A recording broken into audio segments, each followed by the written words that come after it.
À l'origine, il y avait évidemment beaucoup de choses à réorganiser, mais notamment celle de rassembler en fait deux parties du personnel sur un seul site. Rapidement, il y a eu une intention dès le début de vouloir se rapprocher du développement durable. Objectivement, aujourd'hui, j'ai que des retours positifs de la part du personnel, mais pas que. C'est aussi de la population.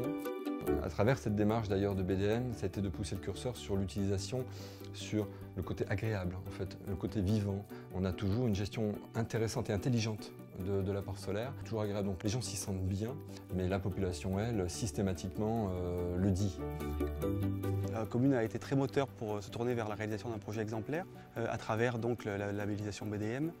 Alors ce projet, on l'a souhaité innovant sur beaucoup de sujets. Le premier, c'est le fait qu'on soit parti sur la réhabilitation d'un bâtiment existant. Et donc c'est vrai qu'il y a eu cette volonté tout de suite de se dire qu'on avait choisi de conserver ce bâtiment parce qu'il avait une identité forte dans la ville. On est parti sur un bâtiment donc en ossature bois pour avoir un chantier plutôt rapide.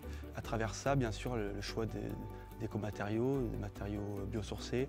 Le troisième thème dans lequel on a voulu apporter une innovation dans le projet, c'est dans le thème de la conception en plan. C'est donc tourné vers un bâtiment plutôt classique avec une circulation centrale et des bureaux de chaque côté, façade nord et façade sud.